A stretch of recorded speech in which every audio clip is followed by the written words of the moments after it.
আসসালামু আলাইকুম। আশা করি সবাই ভালো আছো। আজ আমরা ভেক্টর বিয়োগ কিভাবে করতে হয় সেটা দেখব। সেটা দেখার আগে আমাদের ভেক্টর লব্ধি মানে ভেক্টর যোগটা একটু দেখতে হবে। কারণ ভেক্টর বিয়োগ বলতে কোনো কথা নাই।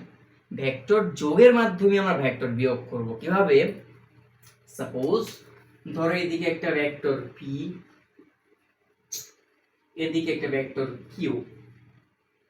এদের মধ্যবর্তী কোণ আলফা।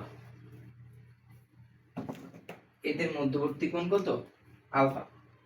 এখন তোমাকে যদি বললো যে এদের লব্ধি r is equals to p plus q, তোমাকে বললো যে r বের করো, p প্লাস q। এখন যদি তোমাকে সেম বলে r p মাইনাস q বের করো, এই বিয়োগ আমরা কিভাবে করব? এটাই হচ্ছে তোমার একটু টেকনিক, তো চালাকি।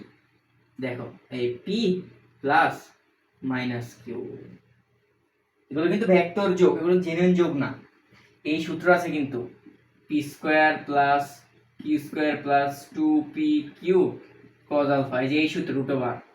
এটা কিন্তু আর হচ্ছে আর দিয়ে বোঝায় লব্ধি, যোগ হোক বিয়োগ হোক আর দিয়ে প্রকাশ করবা।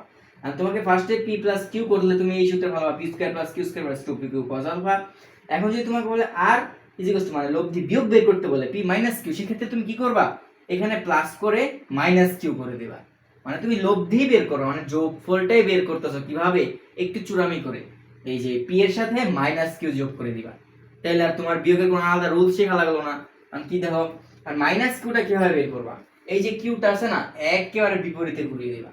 এই যে এদিকে টান, এদিকে এই হচ্ছে তোমার মাইনাস কিউ,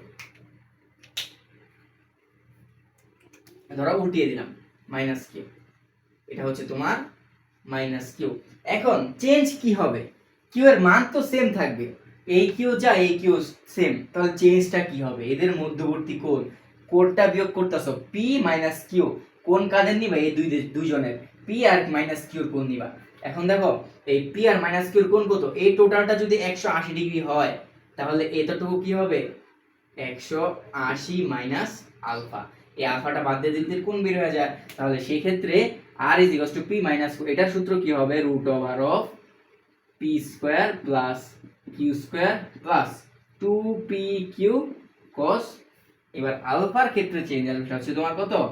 180 মাইনাস আলফা। এটাই হচ্ছে তোমার বিয়োগ। মানে আমরা যোগ লব্ধি বের করব জাস্ট মাইনাস দিয়ে।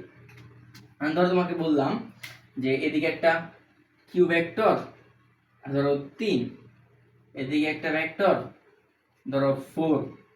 এখন কি এদের মধ্যবর্তী কোণ 60 ডিগ্রি। এখন তোমাকে বললাম এটা হচ্ছে ধরো কিউ ভেক্টর, এটা ধরো তোমার পি ভেক্টর। এখন বললাম যে পি মাইনাস কিউ করো, পি মাইনাস কিউ করো। এখন তুমি কিভাবে করবা? এটাই ধরো P plus minus Q, Q কে চেঞ্জ করে দিলাম, কিন্তু যদি ঘুরিয়ে দেই, এই যে ঘুরে গেল, তো ঘুরে যাওয়ার পর এদের কোণটা কত হবে? এই এতটুকু যদি 100, এটা হবে মাইনাস কিউ। আচ্ছা, এতটুকু যদি 60 হয়, তাহলে এতটুকু কত হবে? 180 মাইনাস 60, 180 মাইনাস 60 মানে কত? 120। সেক্ষেত্রে p মাইনাস কি সমান কত হবে? Root over of 3 square plus 4 square plus 2 into 3 into 4 into cos 120। এটা হচ্ছে তোমার minus p minus p minus q, এদের বিয়োগফল। সেম, জাস্ট মাথায় রাখবা ভেক্টর লব্ধি মানে ভেক্টর যোগ আমরা যেভাবে করি ভেক্টর বিয়োগ সেম ভাবে করব। তাহলে এখানে প্লাস এনে যা যেটা বিয়োগ করব সেটাকে নেগেটিভ করে দেব, মানে বিপরীত করে দেব। আর এখানে সূত্রের সাথে কোনো চেঞ্জ আসবে না, শুধু চেঞ্জ আসবে তোমার এদের মধ্যবর্তী কোণে। ফার্স্ট এদের কোণ ছিল কি? পি আর কিউ এর কোণ আলফা, পরবর্তীতে হয়ে যাবে পি আর মাইনাস কিউ এর কোণ মাইনাস আলফা। মাইনাস আলফা পরে 180 মাইনাস আলফা। সেম এখানেও প্রথমে কোণ ছিল 4 আর 3 এর মাঝে 60 ডিগ্রি মানে 60 ডিগ্রি, পরবর্তীতে হয়ে গেছে 4 এর সাথে minus Q, I mean 3 P এর সাথে মাইনাস কিউ। তাহলে কোণ কত হবে? এই টোটালটা যদি 180 হয়, তাহলে এতটুকু হবে কত?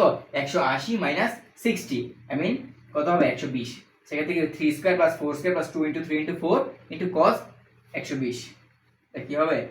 এটা হবে তোমার 9 প্লাস 16 প্লাস 3 দুগুণে 6, cos 120 এর মান কত? cos 120 এর মান মাইনাস হাফ। মাইনাস হাফ হয়ে গেলে এটা মাইনাস হাফ না, মাইনাস দিয়ে দিলে টু টু কাটা, আর 3 4 12, 12 তারপর তো হবে 16 4 16 4 13 রুট ওভার 13 এটা হচ্ছে তোমার এর বিয়োগফল। আচ্ছা cos 120 এর মান হাফ, তো মাইনাস হাফ। এই হলো তোমার কিভাবে বিয়োগ নির্ণয় করবো আমরা।